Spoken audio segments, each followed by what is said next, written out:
Hormuz প্রণালী খোলার জন্য ৪৮ ঘন্টার আলটিমেটাম দিয়ে মার্কিন প্রেসিডেন্ট ডোনাল্ড ট্রাম্প বলেছেন, এ সময়ের মধ্যে হরমুজ না খুললে ইরানে নরক নেমে আসবে।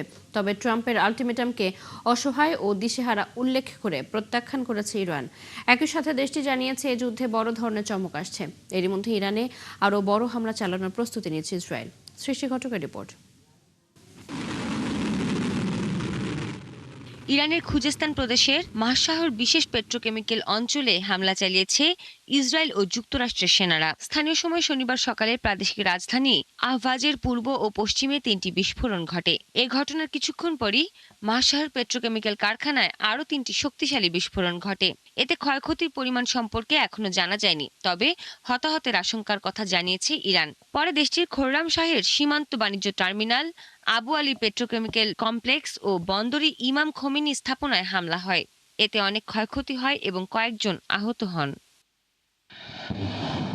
একই দিন মধ্য ইসরায়েলে ক্ষেপণাস্ত্র হামলা চালিয়েছে ইরান। এই ঘটনার পর হোম ফ্রন্ট কমান্ডের তল্লাশি ও উদ্ধারকারী দলগুলো আক্রান্ত জায়গায় মোতায়েন রয়েছে। ইসরায়েলের তেল আবিবের কিরিয়া সামরিক ঘাঁটির কাছে একটি ইরানি ব্যালিস্টিক ক্ষেপণাস্ত্রের 2টি ক্লাস্টার ওয়ারহেড আঘাত এনেছে। এই ঘাঁটি ইসরায়েলি সামরিক বাহিনীর সদর দপ্তর হিসেবে ব্যবহার করা হয়। শনিবার সকালে এই হামলায় ওই ঘাঁটির পাশের একটি পার্কিং লট এবং নিকটবর্তী একটি স্কুল ক্ষতিগ্রস্ত হয়েছে। এছাড়া রামাদগানে ক্ষেপণাস্ত্রের ক্লাস্টার ওয়ারহেডের আঘাতে বেশ কয়েকটি গাড়ি ধ্বংস হয়ে গেছে। বিস্ফোরণে কয়েকটি অ্যাপার্টমেন্টও ক্ষতিগ্রস্ত হয়েছে। একই দিন যুক্তরাষ্ট্র ও ইসরায়েলের সঙ্গে ইরানের চলমান যুদ্ধে কুয়েতে চালানো এক হামলায় একটি CH-47 চিনুক হেলিকপ্টার ক্ষতিগ্রস্ত হয়েছে। তবে ইরান নাকি দেশটির মিত্র সশস্ত্র গোষ্ঠীগুলোর হামলায় হেলিকপ্টারটি ক্ষতিগ্রস্ত হয়েছে সে বিষয়ে এখনো কিছু জানা যায়নি। এরই মধ্যে ইসরায়েলের প্রধানমন্ত্রী বেনিয়ামিন নেতানিয়াহু বলেছেন, ইরানের অস্ত্র তৈরি বাধাগ্রস্ত করতে দেশটির ইস্পাত শিল্প ও কেমিক্যাল স্থাপনায় হামলা চালানো হয়েছে। দেশটিতে আরও বড় ধরনের হামলা চালানোর প্রস্তুতি নিচ্ছে ইসরায়েল। এদিকে ইরানকে ৪৮ ঘন্টার আলটিমেটাম দিয়ে মার্কিন প্রেসিডেন্ট ডোনাল্ড ট্রাম্প হুমকি দিয়েছেন, অবিলম্বে হরমুজ প্রণালী খুলে দিতে হবে। এই সময়ের মধ্যে হরমুজ না খুললে ইরানে নরক নেমে আসবে। তবে ডোনাল্ড ট্রাম্পের দেয়া হুমকি প্রত্যাখ্যান করেছে তেহরান। দেশটির শীর্ষ কর্মকর্তা খাতাম আল আম্বিয়া বলেন, মার্কিন প্রেসিডেন্টের এই হুমকি একটি অসহায়, দিশেহারা ও ভারসাম্যহীন এবং বিবেচনাহীন কাজ। সৃষ্টি ঘটক, ৭১। ইরান যুদ্ধে দেশটির অনেক সামরিক নেতা নিহত হয়েছেন বলে দাবি করেছেন যুক্তরাষ্ট্রের প্রেসিডেন্ট ডোনাল্ড ট্রাম্প। সামাজিক যোগাযোগ মাধ্যম ট্রুথ সোশ্যালে একটি ভিডিও শেয়ার করে তিনি এই দাবি করেন। পোস্টে ট্রাম্প জানান, ইরানের অনেক সামরিক নেতাকে মেরে ফেলা হয়েছে, যারা দেশটিকে অত্যন্ত দুর্বল ও অবিবেচকের মতো নেতৃত্ব দিয়ে আসছিলেন। ভিডিওটিতে রাতের আধারে বড় ধরনের বিস্ফোরণের দৃশ্য দেখা গেছে, তবে এটি ঠিক কোথায় এবং কখন ধারণ করা হয়েছে তা নিশ্চিতভাবে জানা যায়নি। অন্যদিকে ট্রাম্পের এই দাবির বিপরীতে তেহরান কোনো প্রতিক্রিয়া জানায়নি।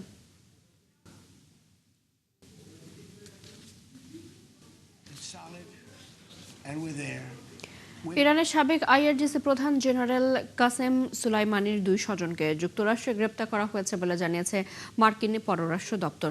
দপ্তরের এক বিবৃতিতে বলা হয়েছে, যুক্তরাষ্ট্রে বসবাসকারী সুলাইমানির 2 স্বজনকে গ্রেপ্তার করে তাদের গ্রিন কার্ড বাতিল করেছেন মার্কিন পররাষ্ট্রমন্ত্রী মার্কো রুবিও। পররাষ্ট্র দপ্তর আরও জানিয়েছে, গ্রেপ্তারকৃতরা যুক্তরাষ্ট্রের মাটিতে বসে ইরানি শাসনের পক্ষে প্রচার চালাচ্ছিলেন। তবে কাসেম সোলাইমানির 2 কন্যা জানিয়েছেন, যুক্তরাষ্ট্রে গ্রেপ্তার হওয়া 2 নারীর সাথে তাদের পরিবারের কোনো সম্পর্ক নেই। এর আগে মার্কিন স্টেট ডিপার্টমেন্ট গ্রেপ্তারকৃত ওই 2 নারীকে সোলাইমানির ভাতিজি এবং নাতনি হিসেবে শনাক্ত করেছিলেন। 2020 সালে ইরাকে মার্কিন বিমান হামলায় নিহত হন জেনারেল কাসেম সোলাইমানি।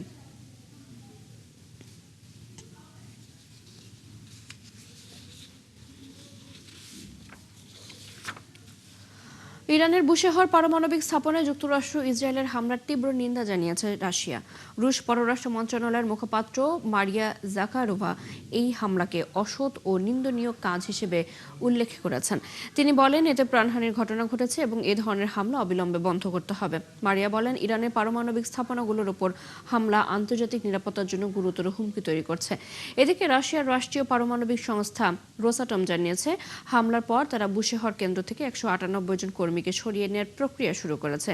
বিশ্লেষকদের মতে, পারমাণবিক স্থাপনায় এই ধরনের হামলা শুধু আঞ্চলিক নয়, বৈশ্বিক নিরাপত্তা ও পরিবেশের জন্য বড় ধরনের ঝুঁকি তৈরি করতে পারে।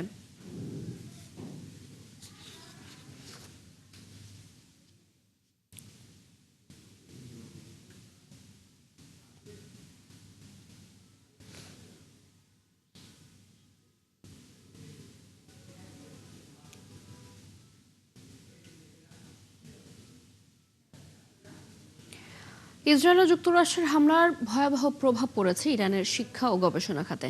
ইরানের বিজ্ঞান, গবেষণা ও প্রযুক্তি মন্ত্রী জানিয়েছেন, যুদ্ধের শুরু থেকে এখনো পর্যন্ত ইরানের ৩০টির বেশি বিশ্ববিদ্যালয়ে সরাসরি হামলার শিকার হয়েছে। তবে এ ঘটনা শুধু সামরিক উত্তেজনায় বাড়াচ্ছে না, বরং ভবিষ্যৎ প্রজন্মের জ্ঞান ও গবেষণার উপরও বড় ধরনের হুমকি তৈরি করছে। বিস্তারিত নাহিদা রিন্থের রিপোর্টে। মধ্যপ্রাচ্যের চলমান সংঘাত এবার সরাসরি আঘাত হানছে ইরানের শিক্ষা খাতে। একের পর এক বিশ্ববিদ্যালয় পরিণত হচ্ছে হামলার লক্ষ্যবস্তুতে।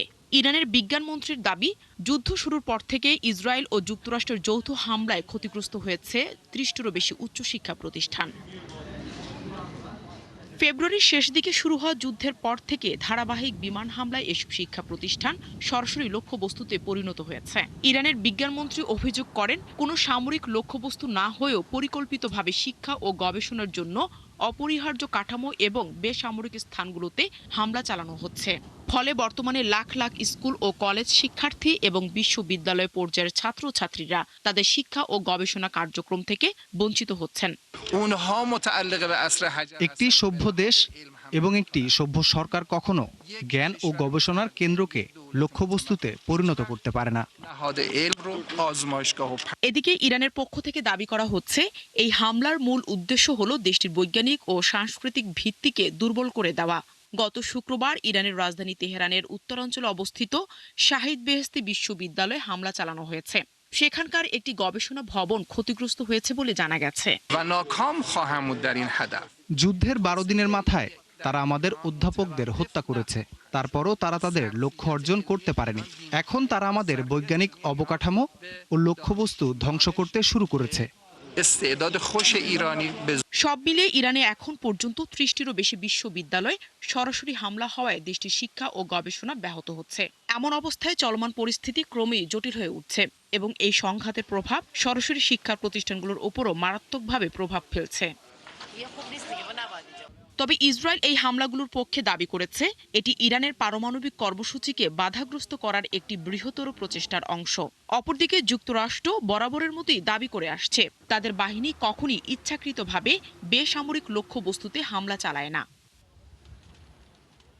অন্যদিকে এই বিশ্ববিদ্যালয়গুলোতে হামলার প্রতিক্রিয়ায় তেহরান অত্যন্ত কঠোর অবস্থান নিয়েছে। দেশটির সরকার হুঁশিয়ারি দিয়ে জানিয়েছে, তাদের শিক্ষা প্রতিষ্ঠানে আঘাত হানার পাল্টা জবাব হিসেবেও তারা মধ্যপ্রাচ্যের বিভিন্ন অঞ্চলে অবস্থিত যুক্তরাষ্ট্র ও ইসরায়েল সংশ্লিষ্ট বিশ্ববিদ্যালয়গুলোতে হামলা চালানোর পরিকল্পনা করছে। তবে এই পাল্টাপাল্টি হুমকির ফলে এই অঞ্চলের উচ্চশিক্ষা ও গবেষণা পরিস্থিতি এক চরম অনিশ্চয়তার মুখে পড়েছে। নাহিদা রিন্থি, ৭১। ইরান ও যুক্তরাষ্ট্রের চলমান উত্তেজনার মধ্যেই নিষিদ্ধ ঘোষিত বিরোধী দল পিপলস মুজাহিদিন অর্গানাইজেশন অব ইরানের সদস্য ২ ব্যক্তির মৃত্যুদণ্ড কার্যকর করেছে তেহরান। সরকার বলছে, তাদের বিরুদ্ধে অভিযোগ প্রমাণিত হয়েছে। স্থানীয় সময় শনিবার দেশটির সর্বোচ্চ আদালত আগের রায় বহাল রাখার পর তাদের ফাঁসি কার্যকর করা হয়েছে। অভিযুক্তদের বিরুদ্ধে পিএমওআই এর সদস্যপদ এবং একাধিক সন্ত্রাসী কর্মকাণ্ডে জড়িত থেকে সশস্ত্র বিদ্রোহে অংশগ্রহণের অভিযোগও রয়েছে। ইরানের বিচার বিভাগীয় ওয়েবসাইট মিজান অনলাইন জানায়, অভিযুক্ত আবুল হাসান মুনতাজ এবং ওয়াহিদ বানিয়া মেরিনের দণ্ডাদেশ বহাল রেখেছে সর্বোচ্চ আদালত। তাদের বিচারের পর ফাঁসি দেওয়া হয়েছে। পিএমওআই প্রাথমিকভাবে ১৯৭৯ সালে ইরানের রাজতন্ত্রকে ক্ষমতাচ্যুত করা ইসলামী বিপ্লবকে সমর্থন করেছিল। তবে ১৯৮০-র দশকে তেহরানের নতুন নেতৃত্বের সাথে তাদের মতবিরোধ দেখা দেয় এবং এরপরই দলটিকে একটি সন্ত্রাসী সংগঠন হিসেবে চিহ্নিত করা হয়। এরপর থেকে পিএমওআই নির্বাসনে থেকে তাদের কার্যক্রম পরিচালনা করে আসছে।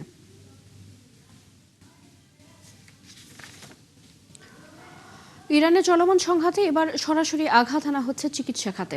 হাসপাতাল, ওষুধ কারখানা, এমনকি ভ্যাকসিন গবেষণা কেন্দ্র রেহাই পাচ্ছে না। যুক্তরাষ্ট্র ও ইসরায়েলের হামলায় চিকিৎসা ব্যবস্থা ভেঙে পড়ার আশঙ্কা দেখা দিয়েছে। আরও জানাচ্ছেন আরাফাত ইসলাম। ইরানের রাজধানী তেহরানে ঐতিহ্যবাহী পাস্তর ইনস্টিটিউট, যেখানে তৈরি হয় ভ্যাকসিন, চলে সংক্রামক রোগের গবেষণা, সেই প্রতিষ্ঠানেও হামলা চালিয়েছে মার্কিন ইসরায়েল বাহিনী। ইরানের প্রেসিডেন্ট মাসুদ পেজেশকিয়ান এই হামলাকে মানবতার বিরুদ্ধে অপরাধ হিসেবে উল্লেখ করে আন্তর্জাতিক সংস্থাগুলোর হস্তক্ষেপ চেয়েছেন। শতাব্দীর বেশি পুরনো এই প্রতিষ্ঠানটি ভ্যাকসিন উৎপাদন ও রোগ প্রতিরোধে গুরুত্বপূর্ণ ভূমিকা রাখছে। হামলায় ক্ষয়ক্ষতির পরিমাণ এখনো স্পষ্ট নয়। গত ২৮ ফেব্রুয়ারি থেকে শুরু হওয়া হামলায় এখন পর্যন্ত ২,০০০-এর বেশি মানুষ নিহত এবং ২৬,০০০-এর বেশি আহত বলে জানায় ইরান। বিশ্ব স্বাস্থ্য সংস্থার মতে মার্চের শুরু থেকে ইরানে স্বাস্থ্য খাতে ২০টিরও বেশি হামলা হয়েছে। এতে অন্তত ৯ জন নিহত হয়েছেন। বুশেহর প্রদেশে রেড ক্রিসেন্টের একটি গুদাম, তেহরানের একটি বড় ওষুধ কোম্পানি, এমনকি একটি মানসিক হাসপাতালও রেহাই পায়নি হামলা থেকে। খুজেস্তানের একটি হাসপাতালে হামলার পর চিকিৎসা কার্যক্রম বন্ধ করে দিতে বাধ্য হয় কর্তৃপক্ষ। আন্তর্জাতিক মানবিক আইনে হাসপাতাল ও চিকিৎসা কেন্দ্রগুলোতে হামলা সম্পূর্ণ নিষিদ্ধ।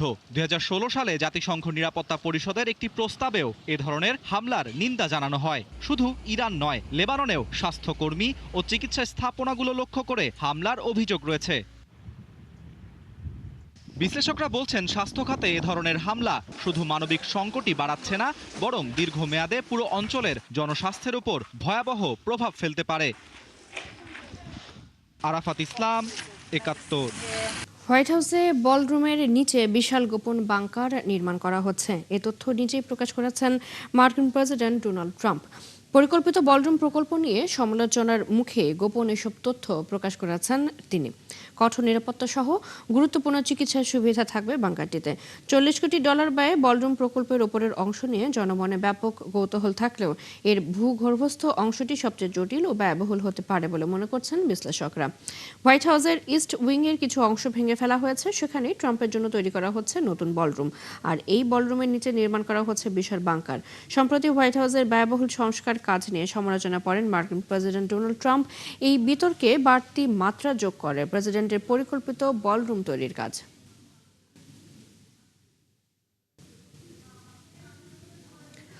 ইউক্রেনের উত্তর পূর্বাঞ্চলে রাতভর রাশিয়ার বিমান ও ড্রোন হামলায় অন্তত ৪ জন নিহত হয়েছে। এছাড়া আহত হয়েছে আরও ১১ জন। খার্কিভ অঞ্চলের গভর্নর জানিয়েছেন, এই হামলাগুলো খার্কিভ শহর সহ আরও ১১টি শহর এবং গ্রাম লক্ষ্য করে চালানো হয়। এছাড়া সুমি অঞ্চলে রাতভর হামলায় একটি আবাসিক ভবন ব্যাপক ক্ষতিগ্রস্ত হয়েছে। ওই ভবনে শিশুসহ অন্তত ১১ জন আহত হন। এদিকে ইউক্রেনের বিমান বাহিনী জানিয়েছে, রাশিয়ার ছোড়া ৫৪২টি ড্রোনের মধ্যে ২৬০টি ভূপাতিত করা হয়েছে। তবে কিছু ড্রোন বিভিন্ন স্থানে আঘাত হানে এবং এর ধ্বংসাবশেষ একাধিক জায়গায় পাওয়া গেছে। অন্যদিকে রাশিয়ার দক্ষিণাঞ্চলীয় রোস্তভ এলাকায় ইউক্রেনের পাল্টা হামলায় অন্তত ১ জন নিহত এবং ৪ জন গুরুতর আহত হয়েছেন।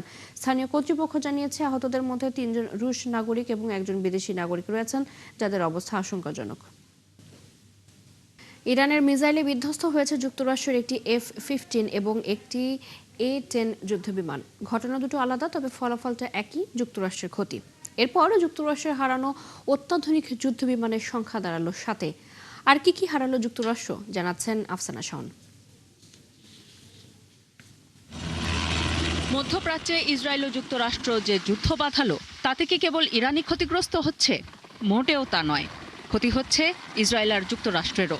সবশেষ একটি F-15 এবং একটি A-10 যুদ্ধবিমান হারিয়েছে যুক্তরাষ্ট্র। আলাদা দুটি অভিযানের সময় ইরানের হামলায় বিমানগুলো বিধ্বস্ত হয়। এর আগে গত ২৭শে মার্চ সৌদি আরবের প্রিন্স সুলতান বিমান ঘাঁটিতে ইরানের হামলায় রানওয়েতেই ধ্বংস হয় মার্কিন বিমান বাহিনীর একটি E-3 সেন্ট্রি বিমান। আগাম সতর্কতা ও নির্দেশনা দেওয়ার কাজে ব্যবহার করা হয় এই নজরদারি বিমান। CNN জানিয়েছে, ওই বিমান ঘাঁটিতে হামলায় অন্তত ১০ জন মার্কিন সেনা আহত হয়েছিলেন, তবে কোনো প্রাণহানির খবর পাওয়া যায়নি। ওই হামলায় মার্কিন বিমান বাহিনীর আরেকটি রিফুয়েলিং বিমান ক্ষতিগ্রস্ত হয়েছে বলে খবর পাওয়া গেছে।